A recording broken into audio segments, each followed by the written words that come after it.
trying to realize now, like, if I keep up with this, or if you do something long enough that's negative, or like, hey, if you're just on your phone every day and you don't get stuff done, you'll ruin your own life. You'll ruin it.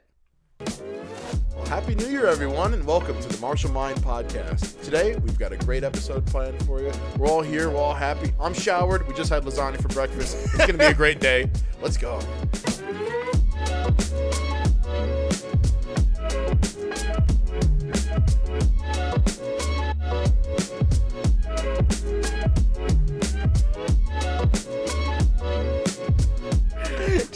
Yours is ruined already. I love how we can't do Happy New Year. This isn't going to come out until like February. Like Happy New Year, it's March. It's still the new year. It's fine. Listen. It's our Happy New Year episode. It's fine. Yeah, but in the light of the new year, we wanted to what? We had lasagna for breakfast and I've showered. John, that sounded like that was like your third sentence ever. Like you just looked up words on Google, you're like, how do I sound like a human? You ever like listen to a kid tell a story and like yeah. it just goes on and on of like 48 incomplete sentences in a row. There's no period at all. That's what happens. That's what it's like hanging out with us. Kids are just fueled by semicolons. It's just like, and then there's also that as well with the red ball, and then I had the cup, and then it's like, what? Yeah, and then I had the cup, and then there was juice in it, and then Mrs. Johnson said her husband had a truck, and then I was like, Mommy has a truck, and then Mommy picked me up in the truck, and then we went to the toy store, and at the toy store I got a video game, and the video game was bad. You're just like slowly walking into the ocean. You're just like cutting really sad music in black and white as he's telling that story. So it's like whenever I ask kids questions in class, and I'm like, anybody have a question? Anybody have anything they want to, about what we're working on? And some kid will just raise his hand and be like, I want to get French fries after this. And it's like, all right. I'm giving you detention. Yeah. Cool story, bro. Sit in your horse tent. Dude, you make this, listen, I want everyone to know that I am taller than you, right? Probably 5 or 6 inches at least. And could be more or less. And like this camera angle is not flattering for me. I look like I have scoliosis. You're a pygmy. First and foremost, you're not 6 inches 7 taller to than 8 me. inches taller than you. You're like probably. an inch or two taller. Ed than wears me. lifts, so. How tall are you guys? What is the Ed's number? 5'3", and I'm. Can I tell you? Joe Rogan? Can I tell you that? 5'10". Word. My license says I'm 5'10". So what does real life say? I'm like 5'9". That's something. I was gonna. That's something a 5'7" guy says. My license says I'm 5'10". All right, dude. You're very unokay with being 5'6". What that means. My license says I have hair. Like 5. It's so bald. Yeah, no, my license says hair, bro. It's for brown. Hair, That's what it says. hair, bro. Yeah, I got bro hair. Danny's just been telling. He's like, dude. Can you tell the audience who Danny is? Danny is my other ginger best friend. And he's just been spreading Lies. Danny has more. Listen, Danny's more confident than you, and he would never do that, and that's why. So that's not true. That is very not true. And he's like, yeah, man. He'd probably join in and be like, yeah, fuck him, fuck you, Ryan. He would be. Even though I'm saying nice things about him, he's like, yeah, fuck you, Ryan. For the last I don't know, maybe a month or two, he's just been, telling everyone that me and him know that I'm 5'7", and they just. He's he's totally 5'7". He's just been telling people that I'm a different height than I am. A little manlet. Dude, manlet's such a funny word. Well, you're 5'7", so you are kind of. You're 5'7". I'm not 5'7". A manlet. Dude, a manlet is like. That's a great word. A manlet is like. Didn't you say your friends used to call you queer McPenis? Yes, they a did. Manlet. Remember? Okay, you know what I think a manlet is? I'll let you go afterwards. It's my What are we turn gonna? now. What are we Remember using you would from get this those episode? little pita pockets? Remember pita pockets? Yeah. Pita pockets. Right, just saying the word again. You get them at the grocery store. It's a pita, but it's like got a slit and there's a pocket. And you'd make little sandwiches in it. It's a pocket pussy. That's a manlet. Yeah. Okay. It's a manlet. A pocket pita is a manlet. It's a pocket pussy filled with hummus. I don't recommend fucking it. Yeah. Oh, that's Getting graphic. that sweet Mediterranean loving, baby. Oh, man. God. How do you get the smell out? Oh boy, You don't. You don't. That's no, the you get the point. smell in. We like when the balls smell like garlic. No, not the balls. The bush. It's the bush. mush. Oh god. It's just dry hummus. We can't post this episode. We're sorry There's already. dry hummus all over his balls. We're 10. It's like a turtle shell, just like crusted over of hummus. We're 10 minutes in, and like people, there's gonna be like some Sifu somewhere that takes himself really seriously that listens to the first 10 minutes of this episode. Like, these guys are a disgrace. Dude, we're 40 minutes into shenanigans, and the train has not stopped moving. Oh, that was our prepping, getting ready to record time. But We're loosening up, you know. getting loose, baby. And just baby. for the record, we did not actually eat lasagna for breakfast. It was We had oatmeal. And yeah, cake. we had oatmeal. There was no cake. Cake was present, but we did not eat the cake. I had 2 hard-boiled eggs because I'm on a diet. Ed ate eggs. Dos huevos. Like a fox or a what are those dogs in California that Joe Rogan always talks about that steals eggs from his chicken coop? Coyotes? Yeah, you're like a coyote. It's a coyote. I was gonna say like a Well, he wouldn't steal just eggs; they'd steal the chickens. So. yeah. They pick them up and run away with them, And then kill but them. they eat them. Yeah. Coyotes are scary. I was gonna say you're more like a ball python. You just unhinge your jaw and just swallow a whole egg You just sit there with it in your mouth. like an ostrich egg. If you've seen the quantities that I can eat, then yes, you are quite correct. Dude, our Ed eats 36 hard-boiled eggs a day. dude, I'm not gonna lie. Our meal we had with Sifu after his interview was pretty fucking dope. That steak. You want to talk about quantities of like there was like 2 full steaks we ate and they were delicious. Yeah. Ed did a really good job Yeah, he on did. those. Yeah, thank and that you was very much. months ago, but it was delicious. Yeah, it was. Yeah, that was right before the test. I should use my. I gotta cook more. I was gonna say we should do like a cooking thing on the channel, on the YouTube channel. That'd be funny. That would be funny. That would be pretty cool. The Marshall A chefs. cook stream. Yeah, cook stream. Cook stream. Twitch stream. They can game with us. Twitch cook stream. Yeah, dude, absolutely. I was considering doing a Twitch stream. We have at to some do. point. You know, no. What we have to do is we have to do a night where we can apply our martial arts and we'll stream Blade and Sorcery. Holy shit, that would be so what we'll do. amazing. Applying kung fu to Blade and Sorcery. Bro, that's $1 million idea. We have to make that happen because that is the funniest shit. Playing Blade and Sorcery with us that's something people need to watch. It's just like us wheezing for like an hour. From It's laughing. so ridiculous. It's a so ridiculous. It's a ridiculous game. Dude, the grabby stabby you were doing, man. Like Yep. Ryan's strategy: little knife in one hand, bare hand in the other. Grabby stabby stabby, and then use the that corpse as a shield. Yeah. Like the most It wild. sounds ridiculous- gross, but just like Google Blade and Sorcery, and Yeah. you'll see what the game What's looks like the emotional Just factor? It's carrying a full person around like this. Like, I'm just holding their loved one, and I'm just like, it's emotional. It's the emotional factor that really kills them. Really, Jerethy, no. Jerethy. Jerethy, Not that's Jerethy, no. That name came from Ed's brain and only Ed's brain. Yeah, I'm sorry, I'm like this, guys. it's okay. I say the same thing to my family. But as for the year in review, John and I were talking the other day, and we feel like we didn't make the progress, or at least for me, I'll speak for myself. I didn't make the progress I wanted to make in 2022 for various reasons. And we have decided, so at the time of posting this, we should also challenge our listeners to see who wants to partake. But we're gonna see, how svelte we can get by the end of the month. John has set a goal for himself to run 2 miles a week. I'm going to up that for me to 10 miles a week because I've already been doing some running. They're better at running than I am. So I would, I'd like to get at least 10 miles a week of running in, maybe potentially half marathon a week. After, see how I do, see how my body feels. And just keep moving and progressing, like there's always things that you could be doing more of. Mm-hmm. That will help you improve that don't take that long. Like if you really think about it, like how long does running a mile take? Like even if you're slow, like 12 minutes. Yeah, a 12-minute mile is a slow pace. That's not that long. Yeah. It's still not that long. If you're sitting, it takes a lot longer. That's like half. You could run 2 of those and watch 1 episode of Friends with the commercials cut out. Why would you ever do that? Don't fucking do that. What? You don't like Friends? No. Not really. Why not? Have you tried to watch Friends? Tried, failed. Well, that's your fault. I mean, Friends is good for like cultural references. Like, if you're carrying a couch and someone doesn't say "pivot," like, what planet are you on? But at the same time, it's like good cultural references. If I'm like 37, yeah, well, My fucking fiance's 37. What is that supposed to mean? she likes Friends. She grew up when it was on TV. Okay, if that's how he's framing it, then sure. We associate ourselves with the person who did not grow up with Friends on TV.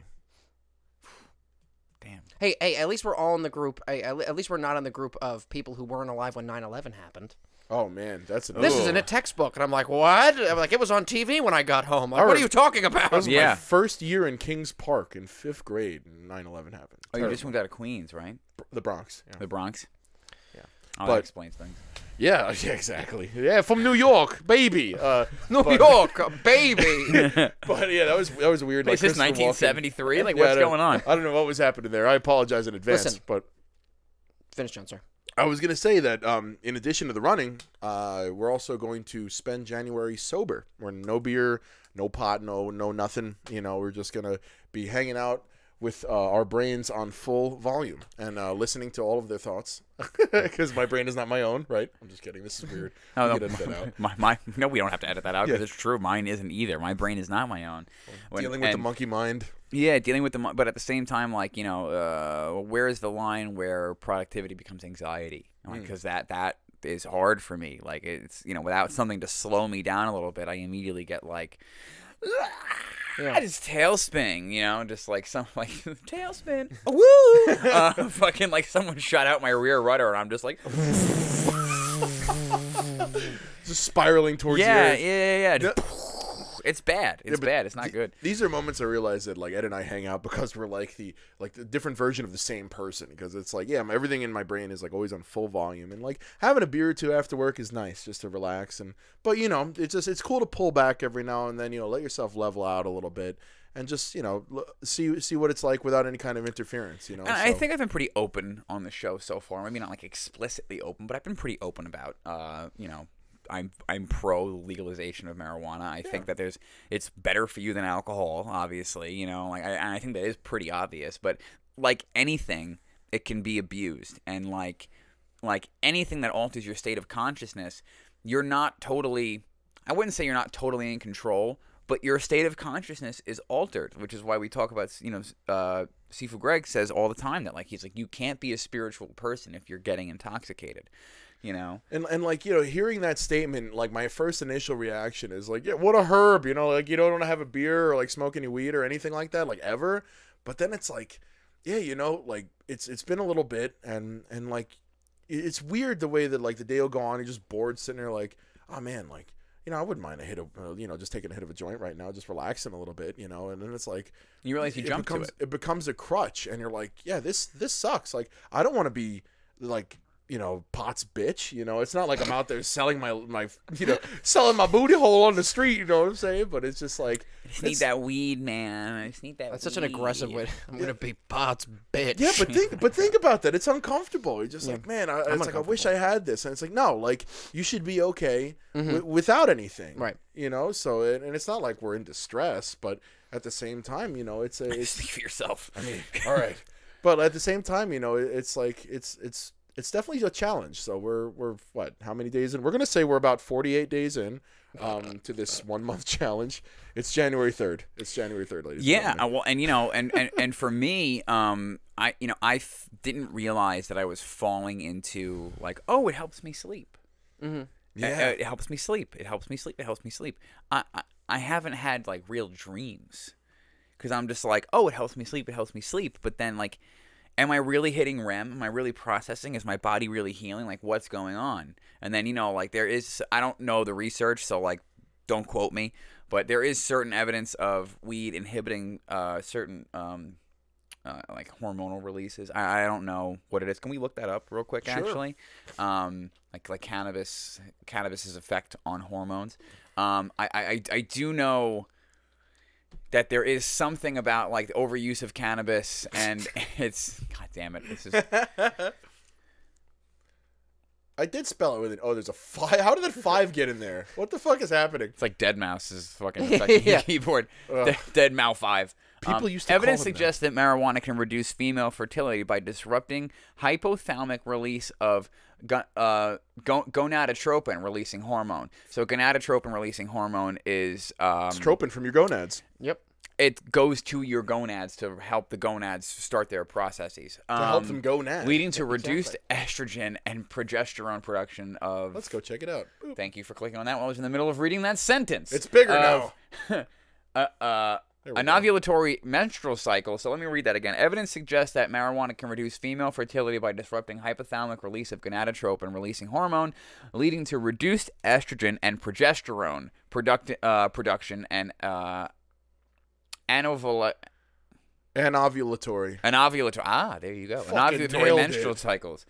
Is there anything about male? It's been shown in rhesus monkeys, like rhesus pieces. I don't know. Those are the ones that they test things on and then kill them. But the effects of chronic marijuana use on human female reproduction are largely unknown. Marijuana-induced analgesia, drug reinforcement properties, tolerance, and dependence are influenced by ovarian hormones. So this is mostly for this is effect on female, which is quite interesting. But can we look up the effect on male hormones? Yes. Oh, dude, just before we get past the dream stuff, I had a fucking wild dream last night. And I think it might have something to do with... Let's see this first, and then we'll get to that. I'm just, little teaser. I spelled the fact right. Marijuana use and serum testosterone You hit the back concentrations. button, so... Oh, no! Let's just hit return again. Yeah, the chronic marijuana use negatively impacts male reproductive... Well, I'm sure it also has to do with the gonadotropin thing for men as well, if it affects the hypothalamus. We're on ohsu.edu, so it's one of them educational websites. Also. Scrolling down. Chronic use of marijuana may greatly impact male fertility and reproductive outcomes, says a new report published online in the journal Fertility and Sterility. The study is the first to assess the impacts of substance use on testicular function via a mode of delivery and dosage that reflects current human consumption. Clinician scientists at the Oregon National Primate Research Center at Oregon Health and Science University monitored the reproductive systems of healthy male non-human primates following exposure to Delta-9 THC, the main psychoactive ingredient in marijuana. You don't like how I fucking skipped that entirely? Yeah. Delta-9 THC. Tetrahydrocannabinol. I got it. The non-human primates, all of reproductive age with a history of proven paternity and no prior exposure to cannabis, so they never smoked weed and they had kids, received a THC edible once daily over the course of 7 months. Their THC dose was based on published medical marijuana acclimation recommendations for humans that was increased every 70 days in alignment with the animal's sperm development cycle.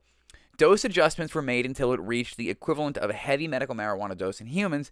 Semen samples were collected at baseline before initiation of THC and again at the end of each THC dosage time point. So like, hey, you're high, come. Oh, yeah. Let's think about this experiment and then immediately stop thinking about this experiment. Well, first I just imagine just like just monkeys. Well, just are they like, jerking off the monkeys, or are they going in there and like just extracting it right from the testes? How do you get? No, you have to like in order to get semen, you got to jerk whatever that thing is off. Like there's no like that thing's coming. Okay, you can't just remove the semen. You got to fucking you got to get in there. They give them like little fleshlight monkey butts, you know. You know, these scientists are probably like, all right, I got an idea. Let's get some monkeys high up and jerk them off. Like let's give Gerald the intern the ape glove. It's in the name of science. See, Jamie Lowe, MD, was the one doing it all. Let's see what happens. At this point, it's also necessary to say non-human primates. Like at this point in our evolution, well, we're primates, but I know, but scroll, the primest of apes. Keep scrolling down. I want to read that paragraph, and the thing is in the way. Our analysis of the collected samples found that THC use was associated with significant adverse impacts to the animals. Reproductive hormones, including decreased levels of testosterone and severe testicular shrinkage. Oh, wow. Specifically, we observed a greater than 50% decrease in testicular size. Whoa. The study senior. Oh, holy shit. That's a lot. That's half of your balls. How dude. big are my balls going to get without smoking pot? Jesus Christ. Mangoes. They're going to be fucking mangoes. I'm not going to be able to walk. He's like, why can't Ed run away? It's like, you just live in a horse stance now. Said the study's senior author, Jamie Lowe, MD, MCR, Associate Professor of Obstetrics and Gynecology, Perinatology and Maternal Fetal Medicine, OHSU, School of Medicine and Division of Reproductive and Development Sciences. She needs a longer title, I think. Or like two doors to put it on. Your business card is a piece of oak tag. Unfortunately, these effects appeared to worsen as the THC dose was increased, suggesting a possible dose-dependent effect.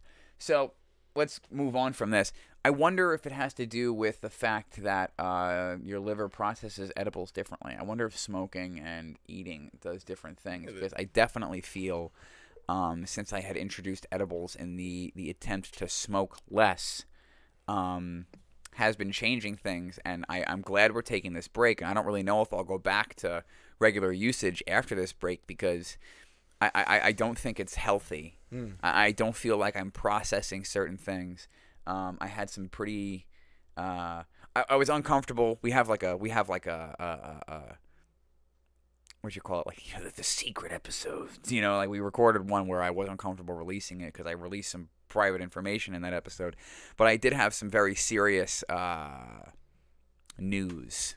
You know what I mean? Right. Had some very serious news, and it's been messing with me.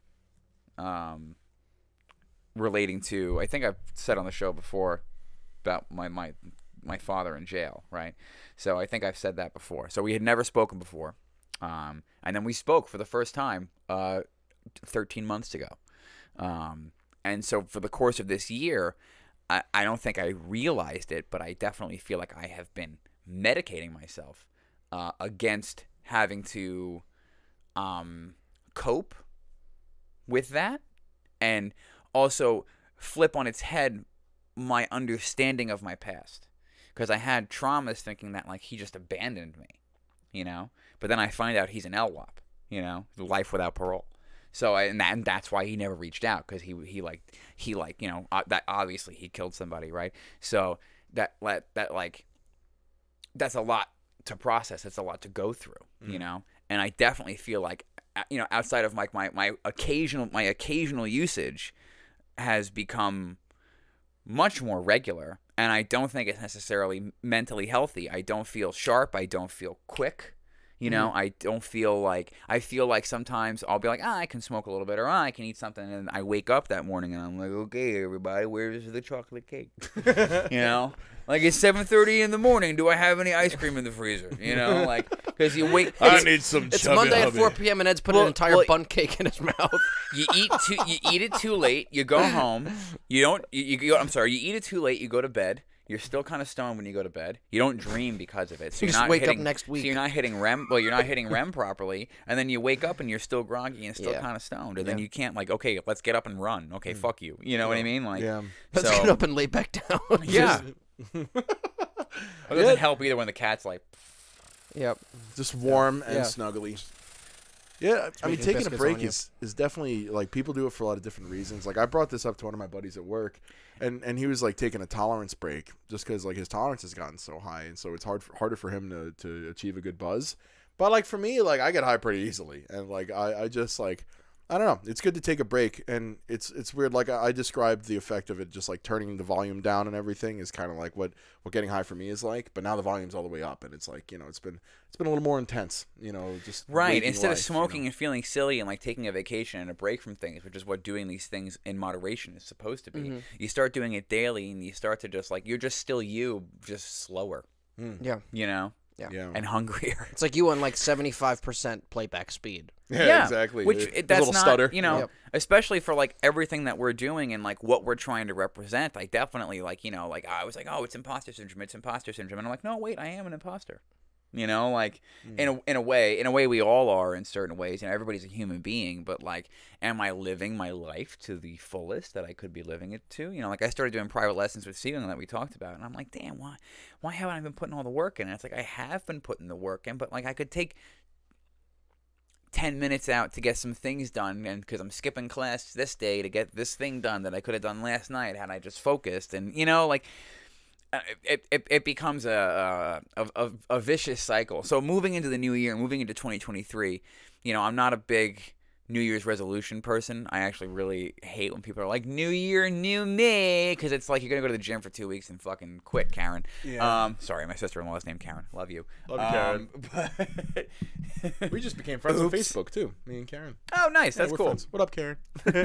But like Karens, though, right? She's the cool one. She's the one. We'll cool let that one. one go. The one cool one. We'll let her cool go. one. We'll let her go. She should be the Karen representative. Yes. The prime she Karen. Should. Yeah. The Karen to meet the aliens. She's the CEO of all the other Karens. All right, bitches, let me tell you how we're going to act, okay? Chief Executive Officer of the Karen We do not call the manager. We leave. You're your own manager. Handle your shit, all right?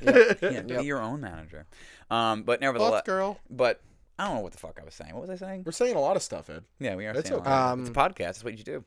You don't believe in New Year's resolutions? Yes. I'm not usually big on New Year's resolutions, but I do think that if you just use, there's a lot of energy around the new year, but it's a New Year's resolution, But I feel like whenever anybody makes New Year's resolutions, they don't stick with them. It's like Lent. They do it for a month, you know? Yeah. I think go right back to eating cake for breakfast. How to give up when you're Catholic? Because Lent.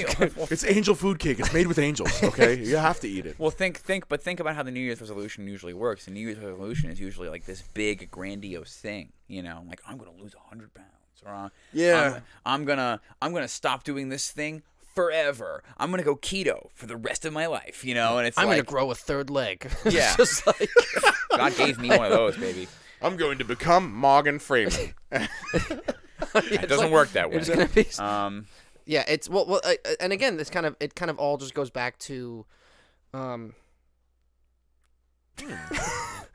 told you. You know, it goes back to, again, people not really being in touch, you know, and really having a real introduction to themselves. You know, you're kind of just this passenger on, this like horrible, bus ride of just like all of your own habits and insecurities and things that are just pulling you in different directions, and you're not really, I don't want to say you're in 100% control all the time, because you're not, but it's just the, where people that are just have like a, you're just in like the VR headset roller coaster cum machine that is like daily life, and it's something where, again, that's where people are out of touch with themselves. They're in a bumper car without a steering wheel. It's like you're just like rolling down a mountain like the tank in like Last Crusade. Just the guy in the porthole, just like great movie, too. Dude. Amazing movie. Love Indiana Jones. So good. But because that's where I think that's where that comes from. Like, I'm gonna lose 100 pounds. Because that's happened to me. Where like I'm gonna do all this stuff, and it's like, okay, but like.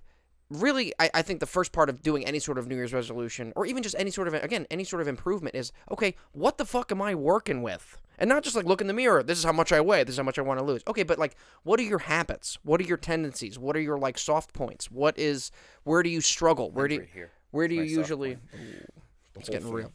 I'm all soft. I'm a laundry bag. It's very good at punching. Like where do you, at what points do you usually cave? How far into a process? Like, I know for me, if I'm starting something new, it's usually, like 2 to 3 days, 2 weeks, or like a month or two. Those are usually the big falling off points for me with stuff, I've realized. You know what I mean? But it's like knowing that stuff to then plan around that.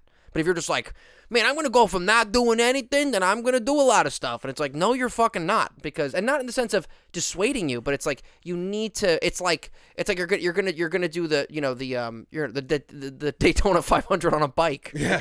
It's like, and right the bike, now. Yeah. And the bike doesn't have any wheels. And it's like, you gotta, if you don't know what you're working with, you can't fucking work with it. You know what I mean? Like, But now, so out of time. But now, interestingly enough, so like John and I have a lot in common because we both had our own issues with like self-medicating and like and like abusing things, maybe potentially not even realizing it until it's like, why do I weigh so much, and why is my life a mess? You've never gone through that. So what is it for you? What is your bad habit, your bad coping mechanism? I would say for a while it was food. I was stress eating a lot. Was eating a lot of food. And like, I know that I'm pretty, thin, but at the time, I think probably around the you had like dad bod going for a little while. Yeah, I was. I think I was probably like 12 to 15 pounds heavier. Yeah, I didn't think you could look worse than you do, but you did. Yeah, my if you want to see something bad, my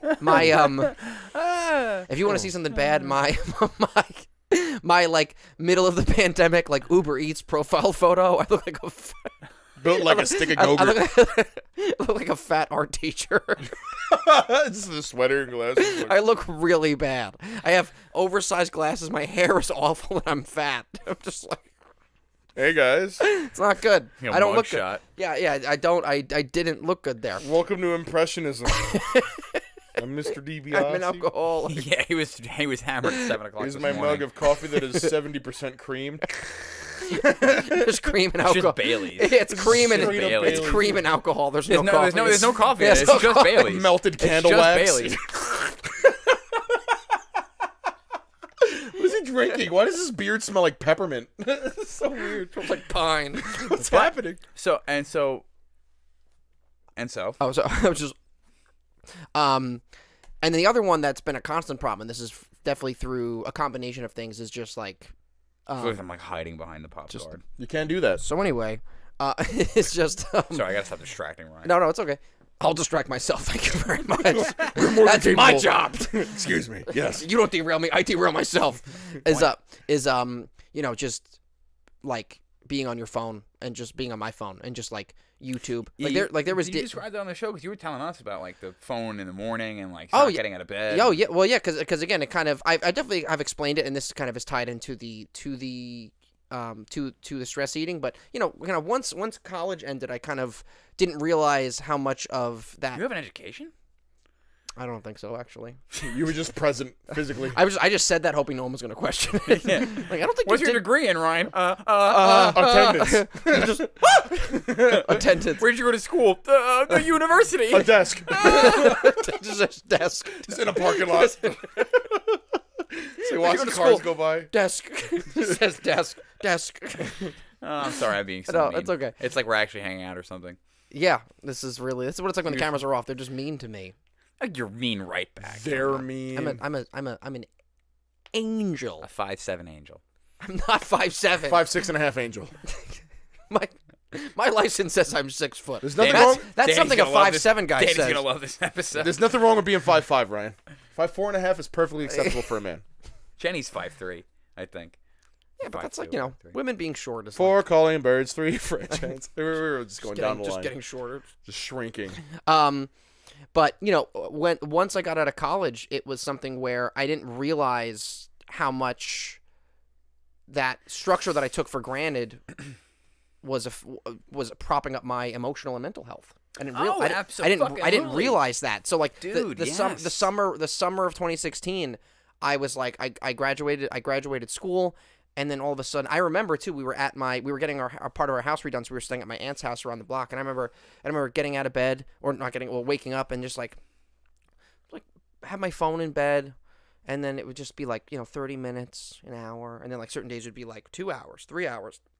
Then you fast forward to like 2017, 2018, I'd be in bed. There'd be some times where I'd be in bed or on my phone for like 6 to 8 hours at a time. Yeah, I'm thinking about getting an alarm clock and leaving my phone in the other room. Yeah. Like, because I will wake up and then just start watching like. Oh, yeah. Like what's going to happen? And he's like just cutting balloons off of ice real quick. You know what I You're mean? just like not even awake. You know what I'm talking about? Oh, yes. I fucking hate those TikToks. So fucking watch what happens, and it ends in garbage. It's like, check it out, we're making burnt ends out of hot dogs. And it's like, fucking God, why? Don't do this to me. Yeah. You're just watching someone do barbecue. Are they wiping mayonnaise on that thing? Like, what's happening? What is that? Is it shaving cream? But it's so that was something where it really turned into an addiction that I'm still kind of, that's what it feels like, where like there'll be it is the dopamine addiction. Because I will literally feel. It's like porn. That's why people get addicted to porn. It's not because they're super horny. It's because their brain's like, yes, serotonin. Sugar. Yes. Sugar. Sex sugar. That feels good. More of that, please. Yeah. And that's really what it is. And for me, and there'd be plenty of times, and I still deal with it, where like I'll get stressed or something gets hard, and then I will just instinctually go on my phone, or I'll just like pull up YouTube, and I'm just like, okay, time for garbage, or like the amount of times that like I'll feel like my brain will just turn off, and I'll just lay down in bed, and I'll just be like, how did I get here? Like why am I laying down at 2:00 in the afternoon? Sometimes I'll like start my day and be like, okay, we're gonna get the day started today. And it's like I go to like something like motivating, and like all the videos start with that same fucking like one piano note, bing, ding, bing, bing, and it's like David Goggins being like, you can't let these motherfuckers hold you down. I'm running because you ain't, motherfucker. Like. You're like, he's so mean. Dude, so mean. I think the three of us need to just give like a stranger like a key to our house, and then like randomly whenever they can, Jenny's in they my just house, come in. so I don't think so. They just come in and try to tap us out, and then that's it. And like you just wake up. This all of a sudden there's just this huge dude, just trying to tap you out. It's a homeless man on top of you. And then he leaves, and then like so yeah, that's how you get out of bed really quick. You just have a stranger try to tap you out. Just wake up getting choked. Yeah, just in bed all of a sudden, airborne, just like Shaquille O'Neal, just like in your home trying to throw you around. Dane Cook attack monkey. Yeah, the attack monkey, absolutely. You want to fight? But Yeah, I'd say those are the two things for me. And the phone thing, I struggle with a lot. Or like I will lose hours. Some days it's hours where like I'm just like, it's it's crazy. You don't realize how Crazy. valuable 30 minutes is, and then all of a sudden 30 minutes goes by, and you're like, fuck. Yeah, or even for me, it's like I've been again kind of a combination of this stuff with me kind of at this point in my later 20s, kind of going through a bigger period of reevaluating everything, realizing like trying to realize now like if I keep up with this or if you do something long enough that's negative, or like hey, if you're just on your phone every day and you don't get stuff done, you'll ruin your own life. You'll ruin it. Yeah. And that'll be your fault. And it's like it's not just a day. It's like it's not, that's the issue is that's the negative flip side of kind of being in the moment with the negative aspect of it. And I don't mean I should let me rephrase that. It's not because when you're in the moment, it's a kind of the inactive versus active thing that we were talking about last time, of where it's like oh, I'm in the moment, let me be proactive and be here, and Ed's here, Yeah. I just wanted to touch you again. I know. But then you have the other side of that where then you're like your brain is completely off and you're just like and you're not and then you'll lose a full day like that. You're like disassociated from your own body too. Oh, like, yeah. You don't even realize it. Like, and I'll get anxiety, too. Sometimes you're on your phone and you just like you feel worse. Sometimes talking to people is like if I've been home the whole day. What's it like to get anxiety? What's it like to not have it all the time? Ooh. Right? Yeah, that too. Exist in a state of perpetual existential dread, and it's like existential and like right in front of you as well. Whatever the opposite of existential is. But it is that, just I'm like wow, I'm trying to realize now that like put myself in that mindset of like if I did this every day and then I woke up and I was 45, like how would I feel? Yeah, dude, it saps away the most precious resource we have, which is time. Yeah.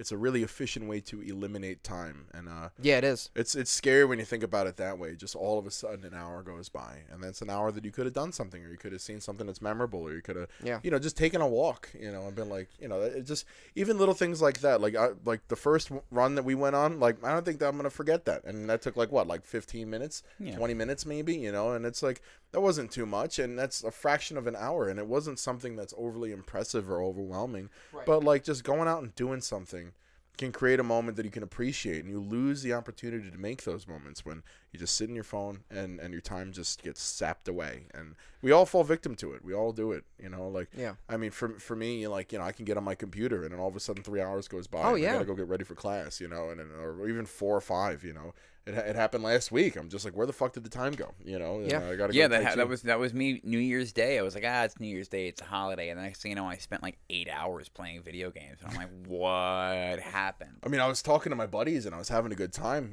so it's like I wasn't talking to anybody, which was a great time. I love that.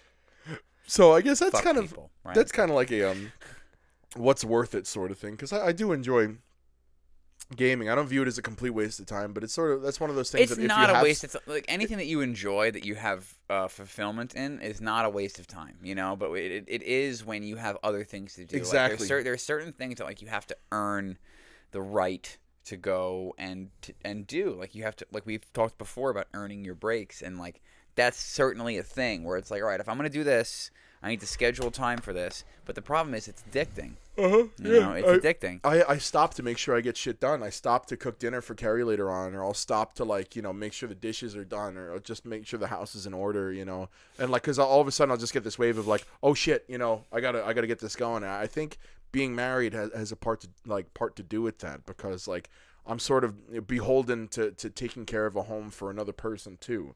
Like I don't want my wife to feel like she's the only person that gets shit done around here.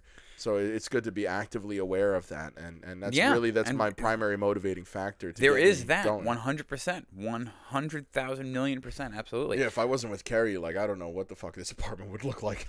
I have no idea. Just meteor crater. Yeah, it would be a mess. Just John's gaming PC just in a crater. Just like you ever see that meme where it's like, hey, where can I find a paperclip? Oh, on the floor, left leg of the desk, and it's like there's a fucking paperclip on the ground. It's the girlfriend's just like, why the fuck is this here? It's like because you needed it. How did you know it was there? It's cigarettes, like, because I saw it and didn't pick it up. I remembered it. And then I thought of you that you may need it. Well, wealth, like, what is it?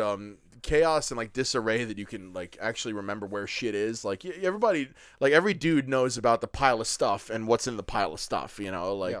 I'm gonna get to that. Yeah, exactly. I know what's in. Don't move anything. Yeah. Everyone's dad ever. I have the pieces of a 3-section staff in my mudroom that like I need to just put together, and it's just fucking sitting there. You know, like. I just want a mudroom to be actually filled with mud.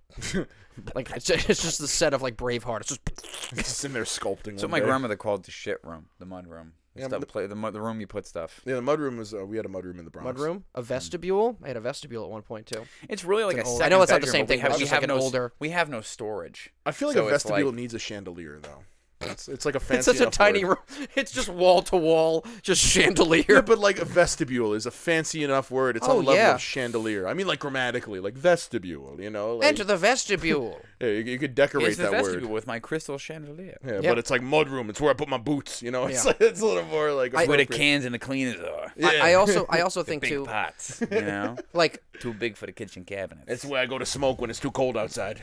oh, Oh no. Oh, that's the big thing I think too with back to smoking pot. Like I used to smoke cigarettes. Ryan can tell you I do everything in excess apparently, and even smoking cigarettes. Like at my worst, I was 2 packs a day. I don't think anyone smokes cigarettes not in excess. I think And, one like is I too know many. one is excess, but like No, but I don't even mean that. I just mean like if you're smoking cigarettes, you're you're either on the path to smoking in excess or you already are. You know what I mean? It depends. You know, I know some people who are like they have like they're 1 or 2 a day and like they're Really? good with Oh. that. You know, I legitimately will like if I'm drinking a beer, I'll smoke a cigarette with a buddy and then not forever, or until like I'm around my buddy and I'm having Never a beer. mind. I'll I was never thinking. smoke a cigarette without having a beer. But like recently, no, I haven't. Just because like Carrie doesn't like it, and she'll be like, "Did you smoke?" And I'll be like, "Maybe." It's just guilty and gross. And it's not good Guilty for and you. gross. I can't have one because if I have one, it'll Yeah. I can absolutely pick it up and put it down and leave it there forever. Like I never wake up like I need a cigarette. Well, I still am like that. Still to this day, it's been 3 years since my last cigarette, and I'm like, I still wake up and I'm like, oof, what'd be good right now? You know, A like ciggy. a good old ciggy. A little morning ciggy. Well, and then I Sure. get the like, I don't know how you describe it, but like you're breathing in oxygen and your lungs are like, this isn't what I want. What is this? What is This this? is garbage. What is this, diet what is this, smoke? air? I don't want this Yeah. diet smoke. What is this, water? I want Mountain Dew. Yeah. Give me Mountain Dew. Yeah. That's literally what it is. It's like you're drinking reverse osmosis water, and your like trailer park lungs want Mountain Dew Code Red. Well, it's like my brother would always make fun of me because he's like, Code Midnight. he's pointing out a good point, but like of hypocrisy. Because I would be like making smoothies and health food, and I was a vegetarian for a while, talking about like, oh, it's not good for you, and then I would go outside and smoke half a pack of fucking cigarettes, Dude, I'm everyone's like, a one thing hypocrite at a once. time, Yeah. one thing at a time. Everyone is Yeah. a hypocrite once. Alan But it's the Moore- same way nobody pays attention to you until you're a black belt. Like until you get your black belt or black sash, like nobody gives a shit about you doing a martial arts. And then unless you're a UFC fighter, you know what I mean? He's a brown belt. Up until you get your black belt, people just envision you doing it like at the Y. Yeah. Yeah, Like- dude. People like at work, my friend Tom was like, "So you still doing that like Thai food, kung Your fu Power shit?" Rangers class at the library. Hey, Like, I'm just like, yeah, I'm still doing kung fu. And and we had I don't know if you guys saw the Instagram messages, but a gentleman messaged he messaged me directly, but it was on the Marshall Mindcast Instagram. He offered us a meditation for me to help with my clients, like more like a qigong exercise to help with my clients, and I had to decline, and I felt bad declining because I know he's coming from the right place, but I mean like, people don't realize like how much there is to learn and how long it takes to get a black sash in our school, because there's that stigma in society about martial arts, which leads me to another point. But I said to him, I'm like, listen, I can't take this from you because I have no guarantee that I'm actually going to really learn it. Right. And you're going to give this information. And because that information is valuable. It's super valuable. Right. It shouldn't just be thrown about because that's how it gets mutilated. Lost in the sauce. Yeah. So if you're listening to this, I appreciate it greatly, but it would be a disservice to my Sifu to not focus on the material that he's worked so hard to personally teach me and give me, and then take time away that I could be working on what he's trying to cultivate within me by working on somebody else's stuff. that would be disrespectful to my teachers. So I have to anybody who's offering us forms and meditations and stuff, we have to decline. I'll take them. I'll take. Just take them. No problem. I could use some more work to do with it. Isn't You want to teach me Taekwondo? I'll learn Taekwondo. Yeah, I'm a slut. I could do all of it. I'm sorry, but that leads me to another conversation that I had yesterday with somebody where they were asking me about self-defense. Mm-hmm. And like he was trying to do boxing for self-defense, and I was like, it's good. It's good to know how to throw punches. It's good to know how to fight. It's good to know how to bob and weave and move your head. What happens if somebody grabs you? And then he's like, talking about jiu-jitsu, and I'm like, jiu-jitsu's great. Jiu-jitsu is an awesome art and can be applied in a lot of different things. And BJJ is part of an overarching whole. And I think people segment and they don't realize that like you can box, but are you going to box 6 people? You can roll, but what happens when you're choking somebody else out on the ground and you got 2 people that are stepping on you when you're on your back? Mm-hmm. Yeah. Like there's more nuance to it than just trying something out for a month or 2. And the other thing that he didn't realize was I said to him, I was like, it's something you got to keep practicing. I'm like, if you don't use it, you lose it. And he's like, even if you've been training for like 10 years, I'm like, dude, absolutely. Like if I take 2 weeks off, I feel rusty as shit. Yeah. It's like you don't leave your car at the airport and don't drive for a week. Yeah. You're just like, what the hell's going on? But that's the thing. People think like you have this knowledge and all of a sudden like you're a weapon. And it's like in Taken where he's just been like a fucking fat dad for like 30 years. And then he's calling people like, I have a particular set of skills. And it's like, hey buddy, all the computer systems have changed since the last time you were a spy. Yeah. You know what I mean? They have computers? Everything's completely different. What is that? Yeah. Everything's completely different and you haven't worked out or fought and like just Liam Neeson confused. Let me go watch a videotape. It's like, wait a second, buddy. I don't think that exists anymore. I would learn about computers on a VHS. Yeah, it's like, I don't think you're going to do that. Honey, where's the VCR? Where have you been? Yeah. It's at the dump. It's at the landfill. Right next to the 8-track. Yeah. Go ahead, John. No, I didn't really have anything. I was just going to react to that. But, yeah. I just want to go back to an earlier point, like we were talking about, like with the video game, with like video gaming and stuff, and I think, and I think it's an important point that you were making with, again, like we talked about, like kind of, getting to a point where you can be disciplined enough to build rest into a way that you're earning it, or build relaxation into a way that you're earning it, but when once you get that base level of like balance, I think there is. There's a lot to be said about like an adult who like has their shit together, like anyone who has their shit together, and it's like, yeah, and I fucking love playing video games, and there's fucking nothing wrong with that or anything you like doing. People that are like, wait a minute, but then like you're not hustling instead, and it's like, dude, just stop with the like endless hustling. Like I watched a video the other day. Listen, I've seen other videos from this person, and I like their content, but like there's one that's like he's like. I watched it and I sent it to Danny. I'm like, dude, what is this? And it was like, I bought a space heater that's also a Bitcoin farmer. And I'm like, what the fuck? I'm like, please. I'm like, can everything stop being just about like making money on the side? Can something just be something, or can you just do something for doing it? Dude, unless you've got solar power, you go can't for a farm walk. Bitcoin. Yeah, paint something. Go for a walk. Look at a tree. Yeah. It doesn't need to farm you Bitcoin. Grass, this tree, this tree farms me Ethereum. It's a tree. No, it doesn't. Yeah, it's like do you want to be rich or do you want to be comfortable? Right. Like I want to have enough money that I don't have to stress. That's what I want. Because we keep adding to and adding to and adding to and adding to. And I even said to Jenny, I'm like, we got pretty good rent in our apartment right now. Like, let's just stay here for a long time. You know? We're like, you're not investing though. You're not like buying a house. Buying a house is an investment. It's like buying a house right now is a dumb move. Well, buying a house right now is not a good move. Because what's going to happen is the housing market is you're going to get a mortgage. The housing market is going to fucking, because the prices right now are super inflated. They're super duper inflated. Here's the thing: the prices are actually coming down. It's the rates that are going up, and they won't stop going up. Not for the foreseeable future, but there's this perception about houses being an investment, which it's not the right term. So basically, things that you own can either be an asset or a liability. An asset makes you money, and liability costs money.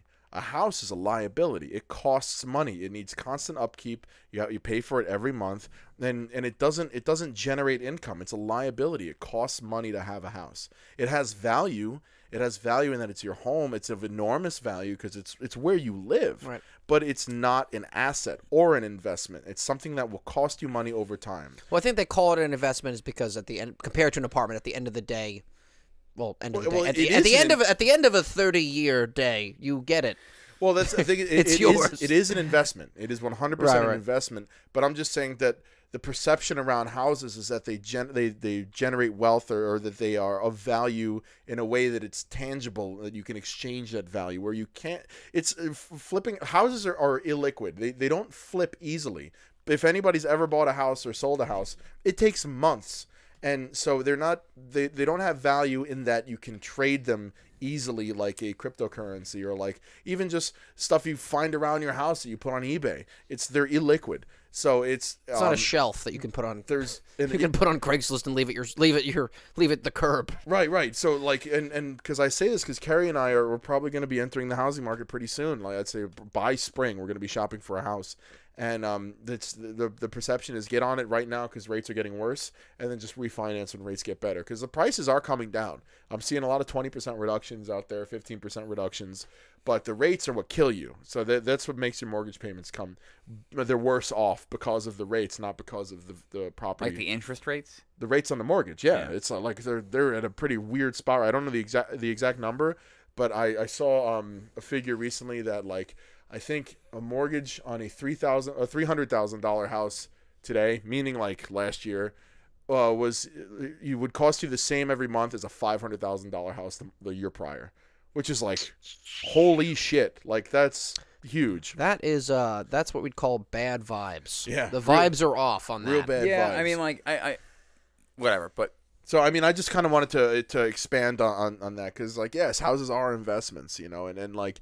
There is value in having a house, and that if you can afford one, it's good to have one. But it's affording one is the hard part. And the point that I'm trying to make is that we keep spreading ourselves more thin and more thin and more thin and more thin and more thin. And you got guys like Andrew Tate out there, like if you're not hustling, you're never going to be rich. You're never going to be rich if you can't. As he's in a robe, smoking a cigar with his glasses, talking to Greta Thunberg about all his fucking cars and shit like that. Pizza and getting narked. Yeah. What a fucking loser. Doing a fucking webcam ring and like having girls sell their bodies online. Andrew Tate is a loser. Fuck that guy. Yeah, for real. I don't give a shit about Andrew Tate. Not a single word. I've never even considered him. I don't care about Andrew Tate. I'm sorry. But he's just he's taking over where Dan Bilzerian left off. Yeah, I mean, at least Dan Bilzerian was entertaining. Andrew Tate is just a douchebag. As I saw like 2 videos, I was like, fuck him. Like, I didn't even know he was a kickboxer. Dan Bilzerian was definitely, I think, less toxic than Andrew Tate. He was just hilarious and surrounded by pretty women and a poker player. Like, he was a meme. Like, he was basically, I was in a relationship once and I got my heart broken and fuck that. So I'm just gonna fuck bitches and get money and that's it, Yeah. And he was just like whatever and but I think half his stuff was fake anyway. But regardless of that, that's not the point that I'm trying to make. But it's another prime example of he wants to look like he's this person. So he says he owns the house, but he was renting the house. He has all these cars that he says he owns, but they're all leases. How do you know? Mm-hmm. So, and this is the perception that everybody has that the more money you have, the more stuff you should have. Not really, no. So is the purpose of this grind set and grinding and having hustles and doing this and that and whatever to be rich or to just enjoy your life and be comfortable? Dude, I knew a guy who worked in television with him, and he sadly passed away a number of years ago. It was really tragic, actually.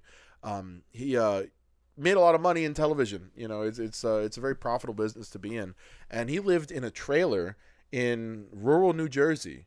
Drove a Mercedes. So he had a Mercedes, like a brand new one, parked at his trailer, and it was a very small trailer. He was divorced, had all of his money in the bank. He could have afforded a huge house and more cars and more stuff. He had a trailer with 7 Emmys on a shelf and a Mercedes in the driveway, but he saved a lot of his money. I'm sure it was a nice trailer too. I mean, I'm sure it was nice enough. I mean, this guy was also a fucking psycho, So I mean, a lot of people that work in TV they have their vices, and his was drinking, and he was sober for a long time. The point that I saw him a lot, and one day he relapsed, and he got so drunk he was incoherent and blacked out.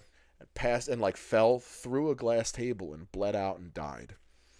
Wow. Yeah, Jesus. he passed away, and it was a really tragic death. But I think about But he that. was good with his money, though, right?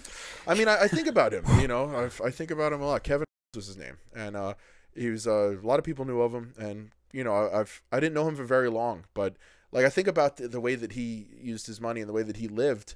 In that he had his trailer and his Mercedes. You know, it's like obviously he could afford more, but didn't choose to spend his money. I'd bleep the name. Okay, and I'll probably do that then. But I think about that a lot, you know, and that value is not necessarily just in the price tag. You know, value in something is really how it affects your life and how much you appreciate it and what use you can get out of it. And his and that's needs the were met. thing. You know, I'd rather have a lot of money in the bank and like some things I really appreciate than a bunch of stuff. You know, like there's stuff that's useful, that's cool. You know what I mean? Like I love movies and I love getting immersed in games, and like so I have a surround sound system. You know what I mean? Did I buy the most expensive surround sound system on planet Earth? Absolutely not. I went and I bargain hunted and I got what I could afford, but it's still a surround sound system. You know what I mean? Like I you know, I could have got a used truck, but I chose to get a new truck because while I'll pay more monthly, I'll pay less in maintenance, you know? And then it's my truck. I got my first new truck, you know? Like, and it's not like it's a big, huge, gas-guzzling piece of shit. It's like a fucking little 6-cylinder Nissan thing but it's very utilitarian. It's very useful. And it fuels our beach trips and all that stuff. Like, it helps us, you know, helps me do the things that I want to do. When Daddy Ed takes the boys to the beach for the day. Our beach trips are the best trips. They are legendary. They are legendary beach fucking trips. legit. We 4th of meet July and we weekend. paddleboard. Yeah, we paddleboard. We turn the tailbed of my truck into a grill and have family and good times. And, you know, little nieces and nephews running around. Yep. And everybody, it's good time. It's raucous, and it's coming. It's coming. July, where we got another one. I'm sure we're going to do it Couple months again. away. Couple months away. It's- 2 to 6 months away. It's Yeah. almost tomorrow. It's 6 Yeah. months. Almost. Well, you'd be surprised how fast it shows up. Dude, I am. You know what? At this point in my life, I am not surprised by how fast things show up because I'm like, oh, and it's winter. I And it feel was like spring. I woke up one Wednesday in 2019 and blinked, and it's 2023. I'm like, what the fuck Well, I happened? mean, that has to do with like all the trauma in the world and the fact that we're just kind of like hoping that we do have more days in front of us, depending on how like Joey and Vlad discuss things. You know. Right. That too. Yeah. That's a thing. So it's like we're constantly we're living in this existential dread. You know what I mean? Like where the media wants to tell us how fucking terrible the world is. You should feel bad. You don't have enough money. You don't work hard enough. You don't this. You don't that. You're a bad person. Everybody's a bad person. You're surrounded by bigots and pieces of shit. Oh, and also Russia. Also Russia. Oh, also North Korea. Oh, also China. Also all, and those are all very real threats and real things that are happening. You know. But think about like it's always you know, they want to pit us apart. Yeah. They want to, you know, divide and conquer. If we're divided and we can't get together, then we can't force the system to be a better system. Yeah. You know, we can afford $80 billion to go after middle America with the IRS. We're going to go after billionaires. My fucking ass. You're looking at my Venmo. You're going to go after billionaires. It's true. Tell me I'm wrong. You're absolutely Tell right. me I'm wrong. It's sad. So we can afford $80 billion for the IRS, but our country can't afford health care. And every other country has basic universal health care. Australia has basic universal health care.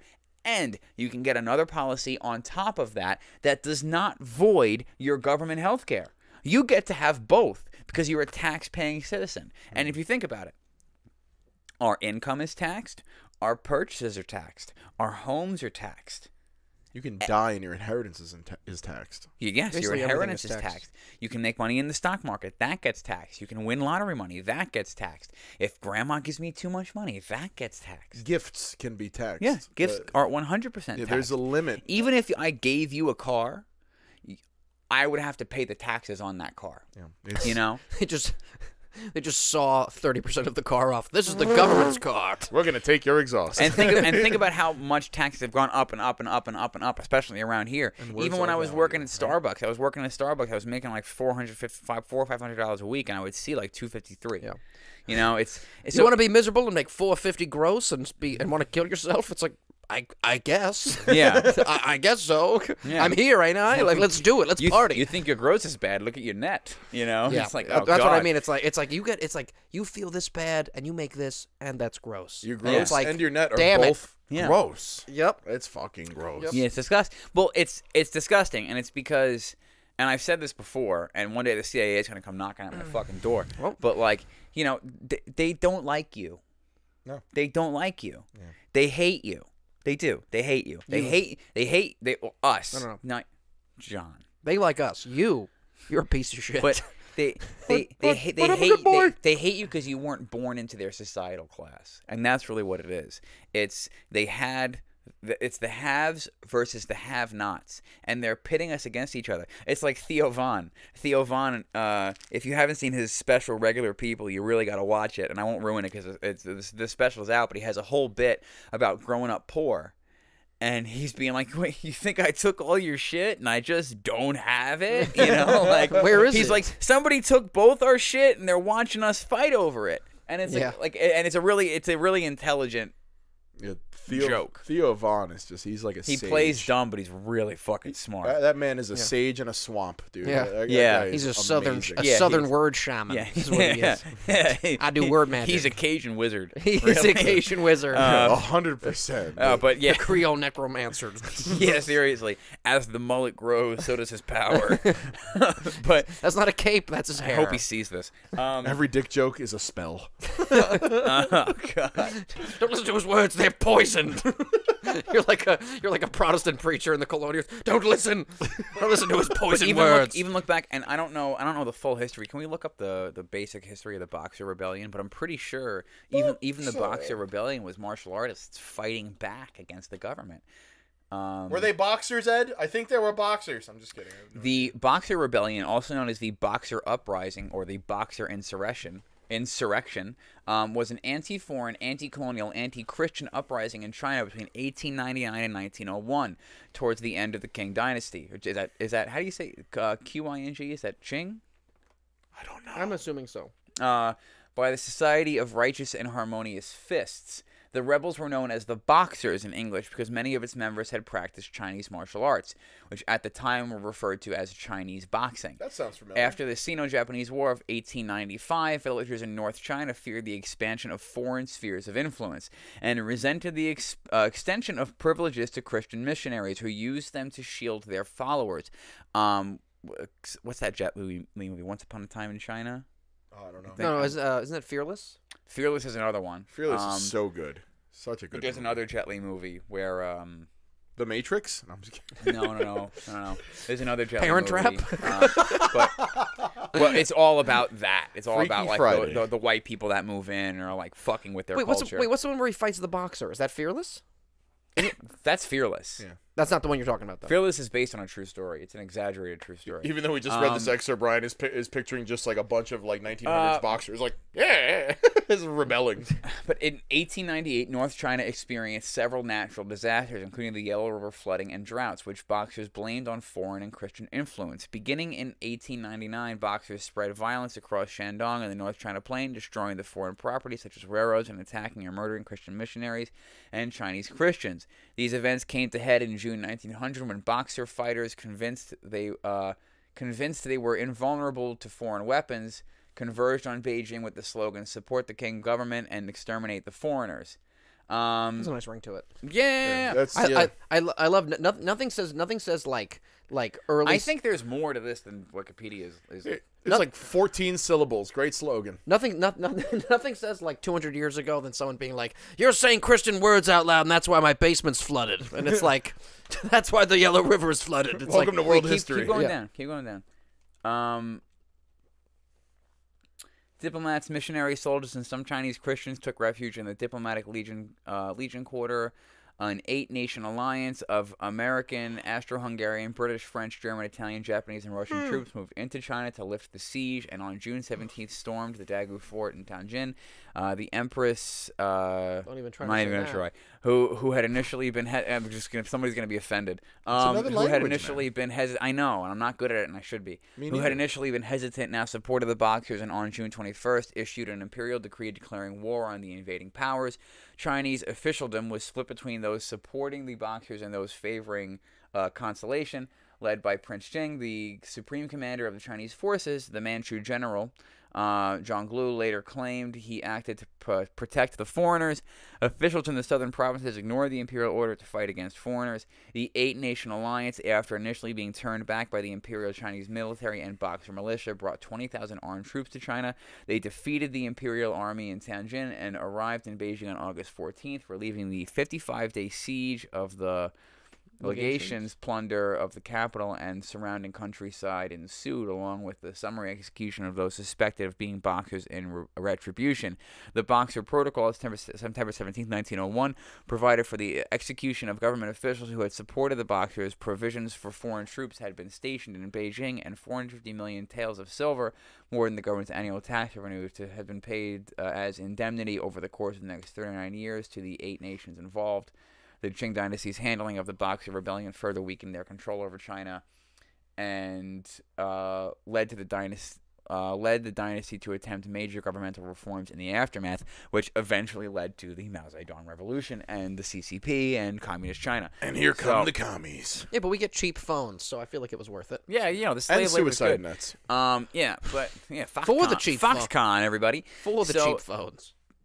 And Okay, so I actually what I thought the Boxer Rebellion was and what it is are two very different things. But I feel like this article is written on the side of the foreigners. You know what I mean?